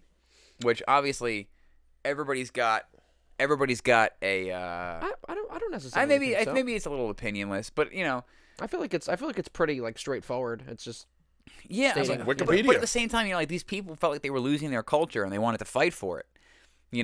And look at the damage that they caused against a bunch of like trained, more technically advanced military. I mean, even though they lost, Yeah. This is true. It's definitely something that is frightening to think about. Yeah. It's like in Ants, Dude. when the crickets are like, they can't figure out that like there's millions of them, and if they all worked together, they'd overpower us. Oh, that's Bug's Life. A Bug's Life. I'm sorry. Yeah, Ants yeah, was yeah. just like. Ants are just like Woody Here's Allen. this 30-minute war crime at the beginning, and you just see like millions of ants. They're like, we're gonna defeat the. What were they fighting? Termites? I don't remember what the fuck they were I fighting. don't really remember, but I remember they had these like soulless, beady eyes. Yep. And it was just. They were like, scary. So yeah. So anyway. So a side note about that aside, I just needed to refresh my memory as to what this was actually about. But at the same time, the point that I'm making is, society and media is like this to keep us distracted. And it prevents us from achieving those goals and working together. When you look at your phone and you look at the computer and you look at the TV and you see all this bad news all the time. But then when you walk outside, there's fucking birds singing, sunshine, neighbors like, howdy, buddy. You know what I mean? And Normal that's life really is what it's happening. about. We're so like this all the time that we forget to just fucking talk to people. Yeah. And just talk to everybody. Everyone. There's somebody on every side that you can relate with. You know what I mean? Even things I don't necessarily understand. I wouldn't say agree with. Understand is the better way. Like when the whole trans thing first really entered the mainstream media, I worked with a trans person, and I said some shit that was very offensive because I had no idea. And I spoke to this individual, and I was like, listen, I don't know the terms you want me to use. I don't know how you want to be addressed, but I know you as an individual, and I want to respect you. So can you help me with that? Mm-hmm. And they were like, absolutely. Here's what you shouldn't say. Here's what you should say. And anytime I needed to be corrected, they were like, oh, Ed. You know what I mean? Like, because I just didn't know. Mm-hmm. I just didn't know. And now I do. And now I feel better in my understanding of that, so I can be respectful of other people, right? Because it's not my business to judge, not my business to make whatever. But now when it comes to your goals, and like we had said, all of this is the air. Everything I just spoke about is like, for me, is the air that's breathing down my neck all the time. I'm always thinking about this kind of stuff. It's a big fear of mine. What's that? Big fear. Just, like government control and I shouldn't say government control. It makes me sound like a fucking conspiracy theorist. But just like the lack of care that the government has for you. Like, no one's got your back. I don't have health insurance. What happens if I get into a fucking car accident? I'll just let me die. Like what happens? You know, like fucking the banks can get bailed out, but you can't. You'll be homeless and on the fucking street. Well, and that's a simple fact of just like people want to feel like there's a safety net. People want to feel like the government is protecting them or like the government has responsibility over them when they shouldn't and they don't. Right, but I'm just saying that's for me. So that's for me. And everybody's got their stresses and everybody's got their things that give them anxiety and make them Erect. What? No. Not erect. No. Flaccid. Yes, flaccid. Yeah. That's better. No. That's better. Good cover. Make them maybe attach themselves to that grind set that you were talking about. You know, maybe make them really focus on that. Like, I need to be rich. I need to be that. Or run away from all this stuff, and then they live their life watching fucking Andy Cohen on Bravo and being like, ooh, you see her? She's fierce. That's what I need to be. I need extensions and lip filler and plastic tits and all this shit. My wife watches those shows, and it makes me sad. Whatever. She can like what she likes, but like... She's allowed, but I don't like them. She's allowed. It makes me depressed that people enjoy this content. It's like, oh. It's so vacuous and just empty. And that's what she says. She's like, I put it on when I don't want to think about something. And I'm like, you're always thinking, though, lady.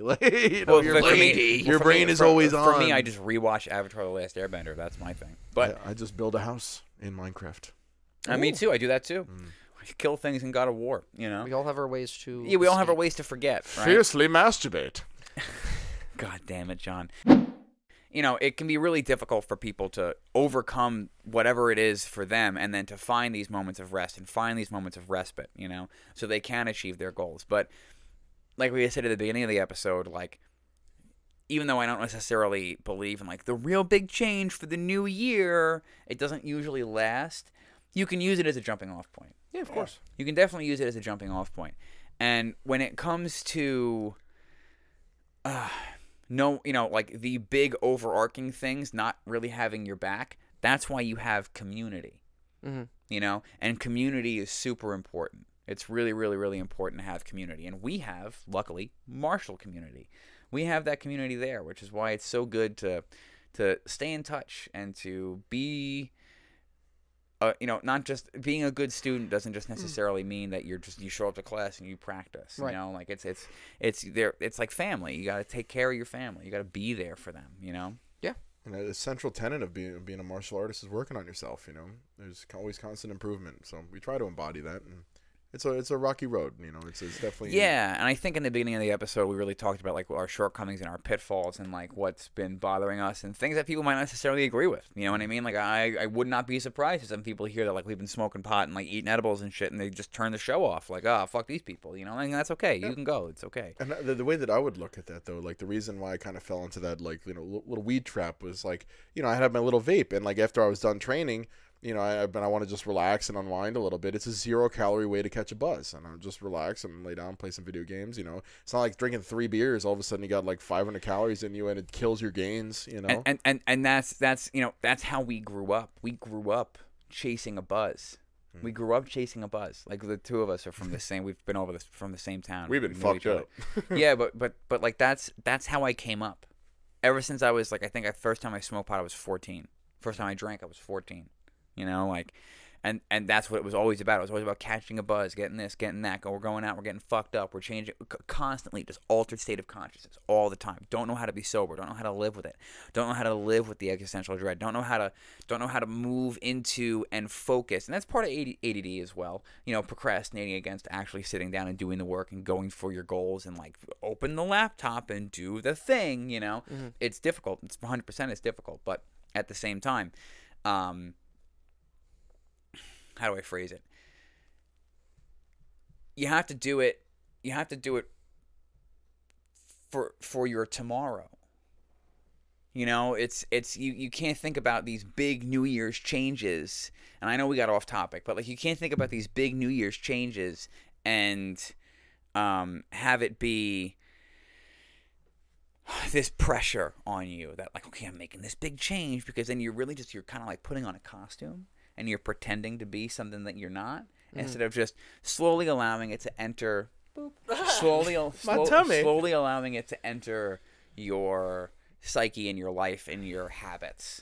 Yeah, because again, it's that it's that 0 to 100 real quick mentality of changing everything, because you're not actually allowing. It's not a proper way to properly integrate that person you want to be and the things that come with that through habits and other things into who you are now.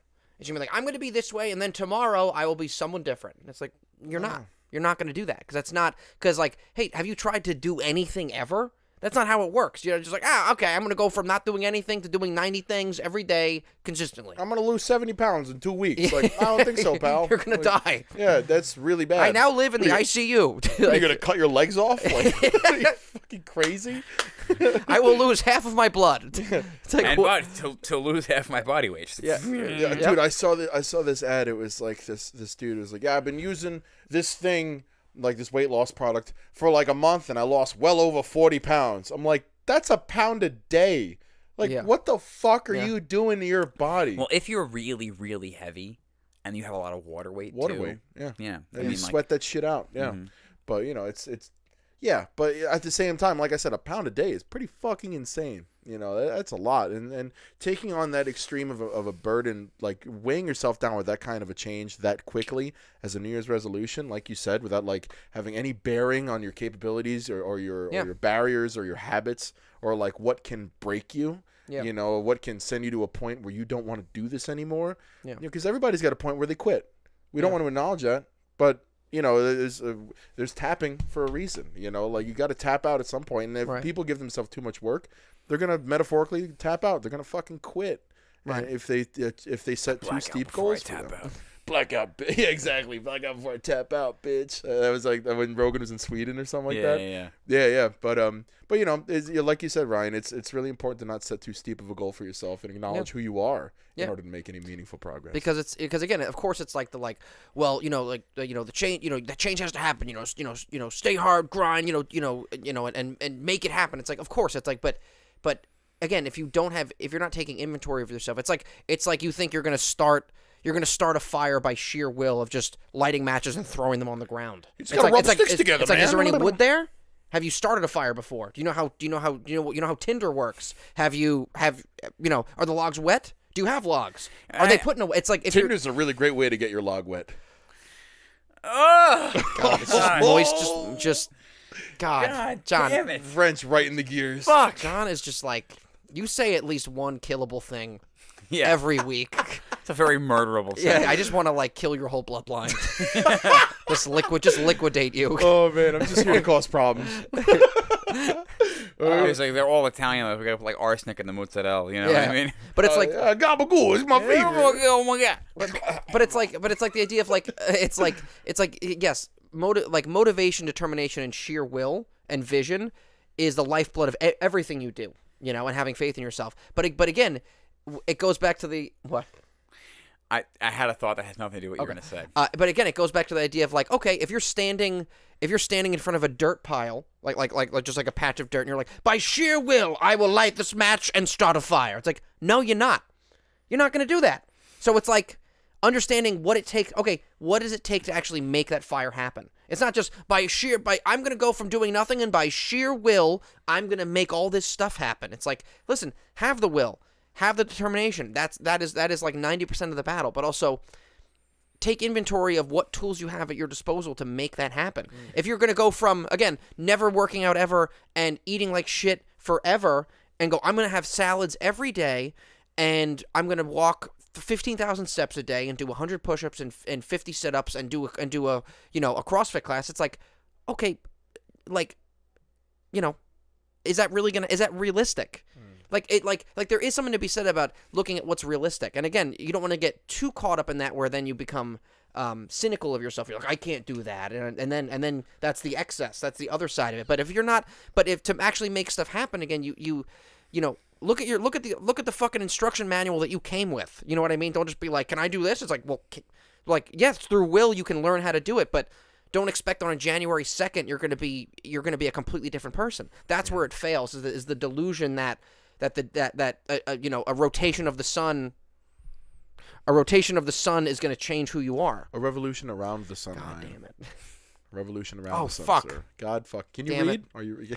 I slept like not a lot last night, so Bro, same. when it spins around the thing that spins Well, around. one ball goes around the other Yeah, ball. or one run revolution, not rotation. I'm sorry, that was the wrong word. Rotation is where the thing just spins but doesn't go around Got him. something. So Got him. in respect of how we started the episode and what's in the notes, I would like for us, before we close out, to discuss or say something that positive that we always talk about our struggles. We always talk about what we're struggling with, and we don't really have a lot of time to post like videos of us training and shit like that. But what's one thing that you've progressed with in 2022? What's one thing that got a lot better? Martially, and then in your life, Kung Fu, and then life. I would say just my overall for Kung Fu, my overall commitment to Kung Fu and the school and the community in general, and also my outlook on outlook and motivation and appreciation for training, I think has been revitalized in a way that, and also to kind of link the two things. What's actually been happening recently is, again, you want to talk about things taking time, is like, they always say, like, like what we say to the kids also, it's like, use them, it's Kung Fu is not just for doing stuff hard in class. It's taking that motivation and taking that feeling of what you do hard, of what's, doing difficult things at the school and applying that to other things that are difficult. I thought we just told the kids they suck. Well, we do say that, but once they stop crying, we tell them. I know you're other 9, stuff. but like you're really bad at this. You're a piece of shit. Lift them up by their head. and then You're a piece of shit, and so am I. Never forget you're small. but then how about in your personal life?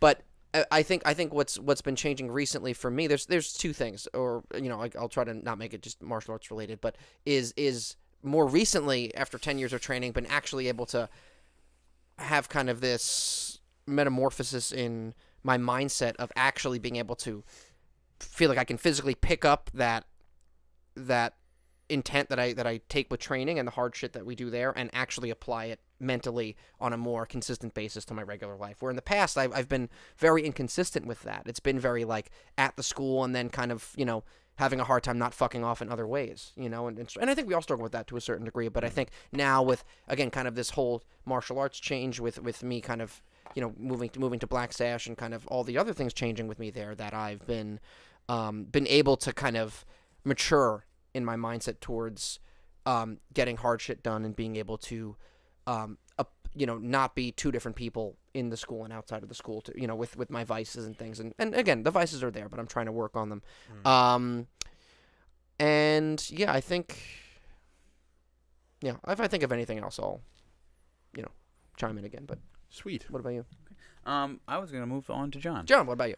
Well, this year, I mean, like the ways that I've improved martially, you said, and then personally after that. Yeah.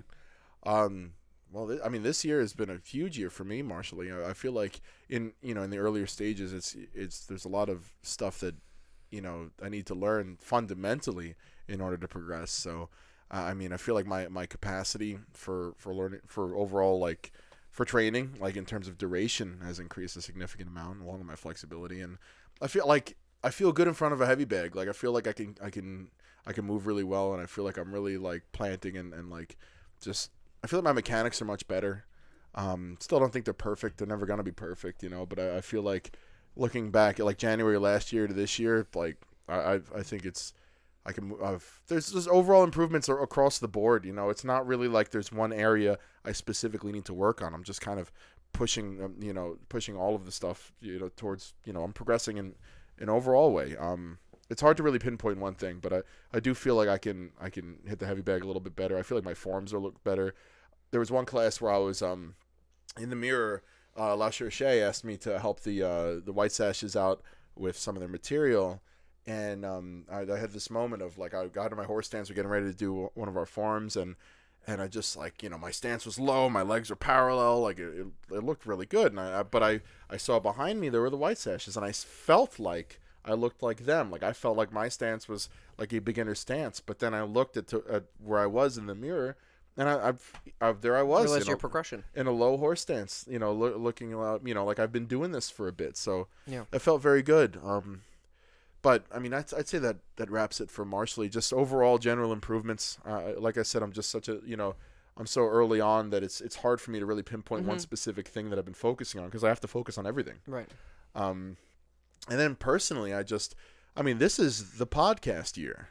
Like we're hitting our 1 year anniversary in a month. We started in February. Yeah. We this year was the podcast year. So we're hitting 1 year in a month. So that's a big thing for us personally. What a waste of time, right, guys? I know. We fucked up. What a waste of time. But I mean, we're able to do all of this. Yeah. In less than a year. We were able to make this whole show to bring it to where it is currently in less than a year. I mean, I've learned a lot of things technically with my computers. I've learned a lot of my job. I've a lot of stuff going on there, and I think that there's a really common goal that a lot of people have for the new year is weight loss, and I think about my journey over the past several years with that. When I started training, I was 325. For the first time ever, I'm 279. So first time since I think the last time I was under 280 was 2016. Wow.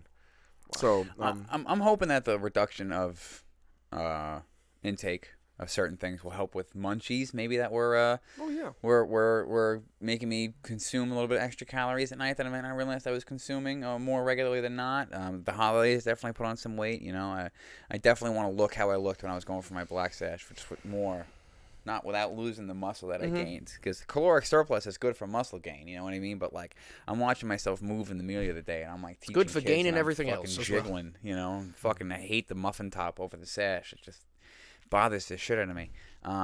Good. I started on a negative note. That's good. Right. What about personally? Was it just the weight loss? I mean, I feel like I'm more productive. Recently, I feel like I just generally get more stuff done. And we talk about that whole I enjoy playing video games and hours can disappear doing that. But I say I got to get something done or else this is gonna happen, and that may be a positive or negative, but it's kind of fear that is my motivator, which is a little weird and could be damaging long term. But it's kind of hard to, because it hasn't been massive change over a short time. Those are really noticeable. It's been a really long duration for the changes I've undergone. So it's harder for me to point them out or really to think about them. But I feel like life is good. I feel like I've been really having a good time. And I'm really glad that we all do this together. I feel like this show has been an enormous change for me, and has brought about a tremendous personal change within me because of that.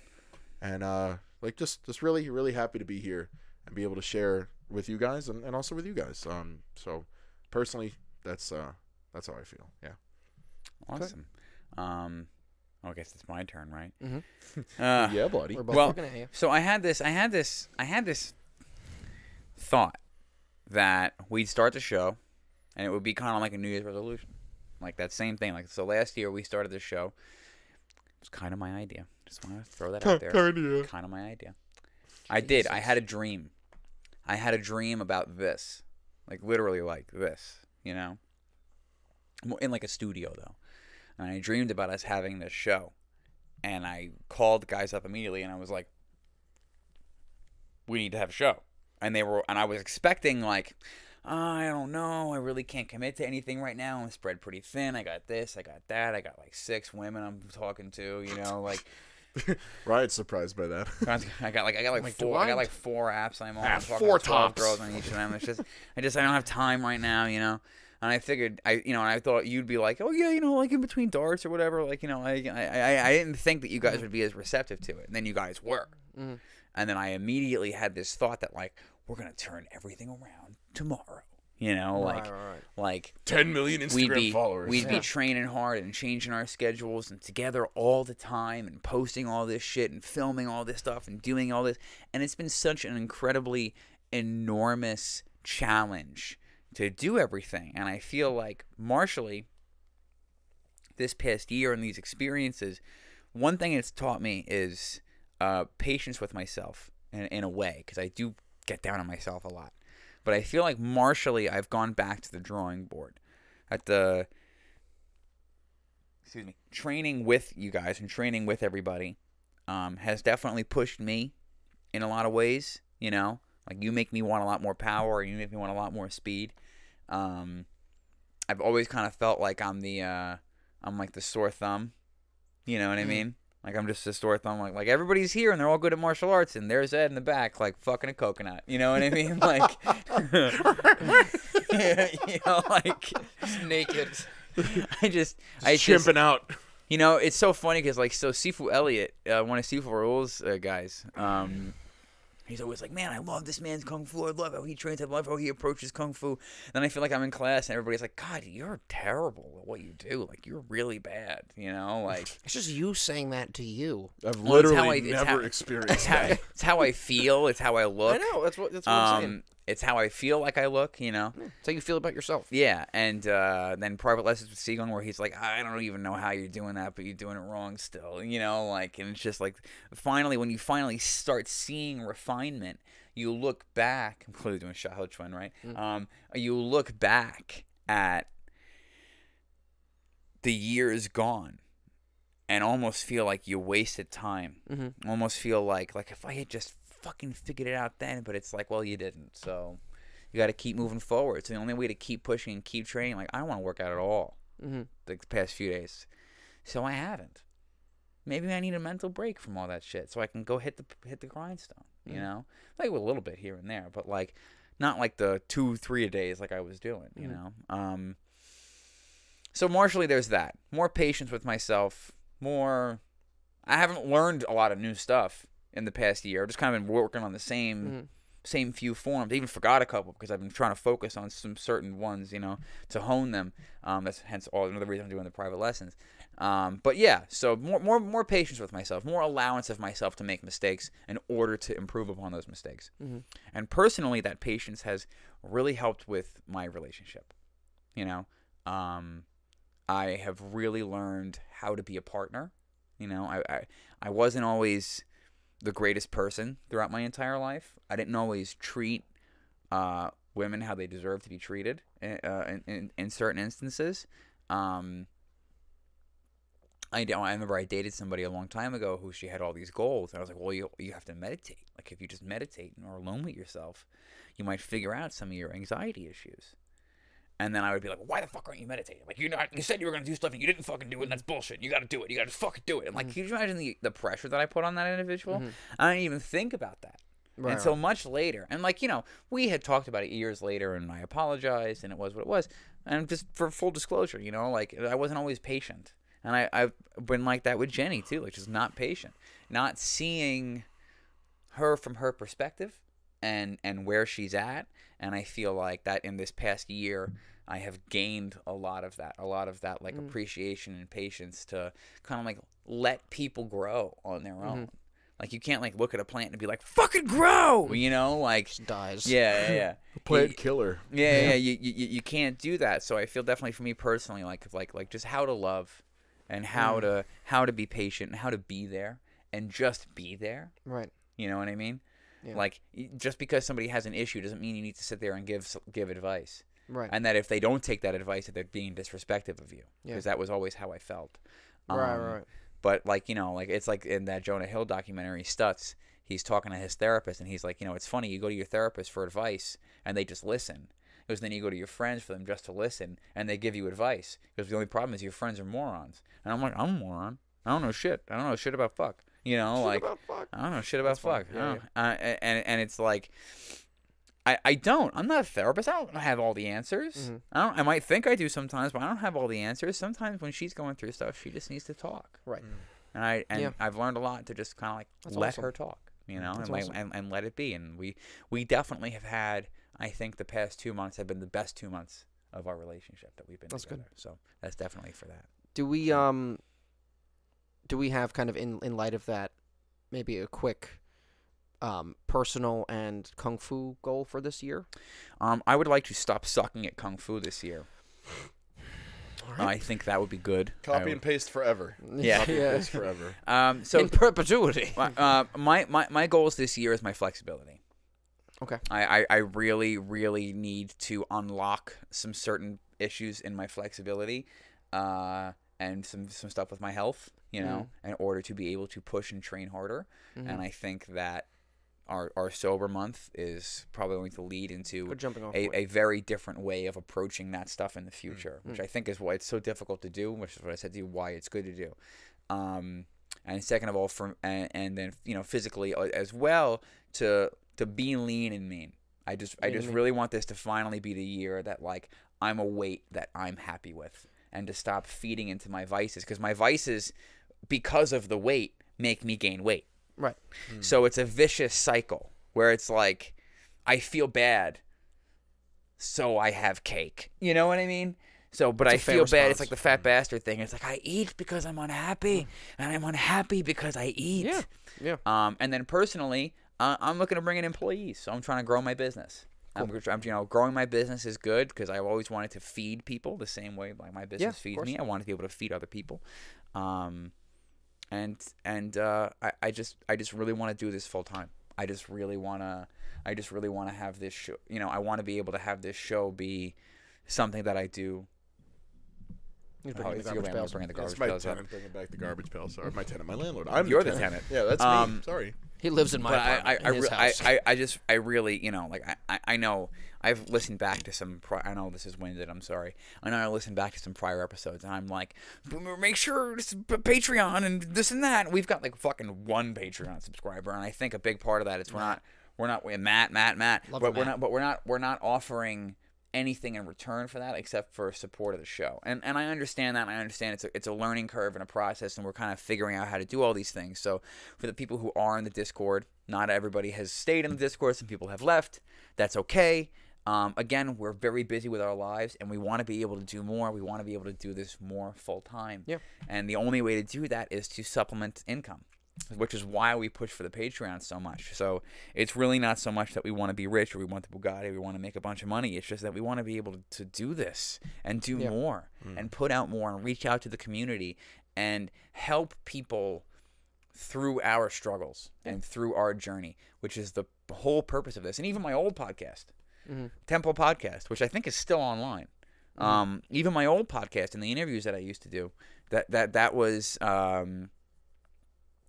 the purpose of that, and goals for the show.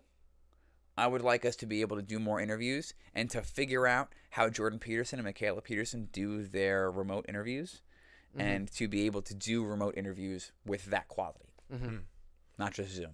All right. Yeah. John, What are my goals? Just like a kung fu related goal and like a personal life goal or something. It could be anything. Well, I mean, the getting leaner and meaner thing definitely applies to me. I definitely want to get much lighter, and it's been happening. It just has to happen over a long period of time. and I was going to say, when this episode comes out, this is going to be 34. So when this episode comes out, we really need to put it in the Discord, and then we can share our results, because it'll be a little bit of time, so we can share our results of the challenge, and then maybe even do another challenge. Yeah, I'm with it.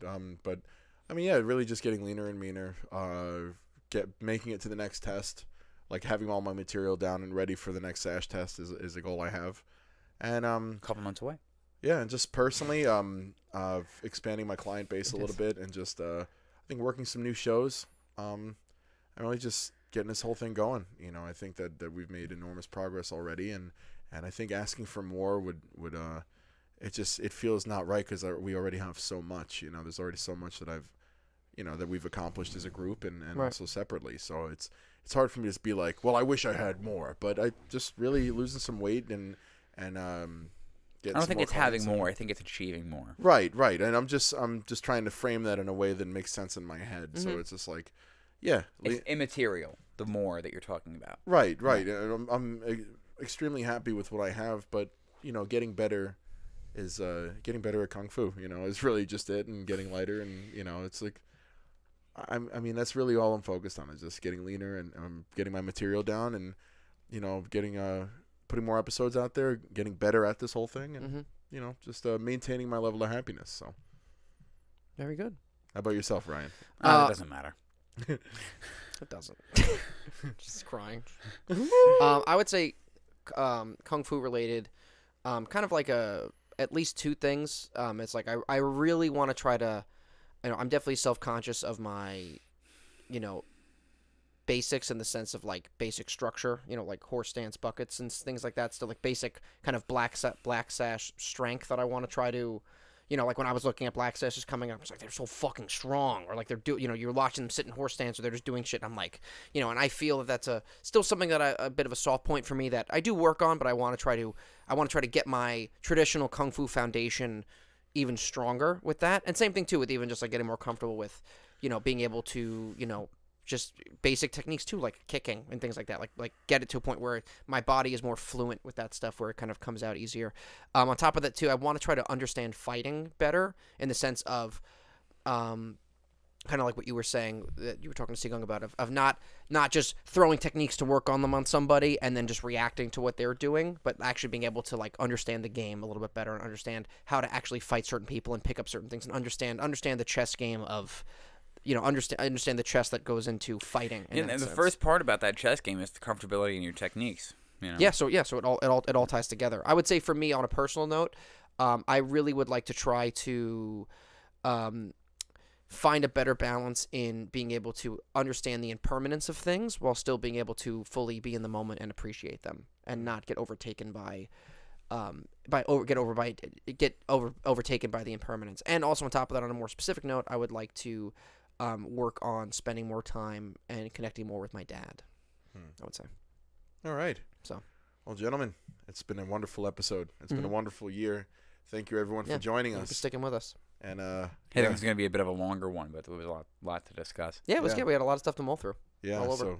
So yeah, thank you too for everything. Thank you as well. And thank you all for listening. Yeah, hope everybody has a wonderful, healthy, and happy new year. Yeah, John is the show, everybody. Every finished product John you see. John is the outro. Yeah, he is. Well, thanks, boys. You're welcome. I'm only one of 3, so it's no big deal. So thank you to all of our listeners. Thank you to our Instagram followers. Thank you to our Discord members. And this has been the Martial Mind Podcast.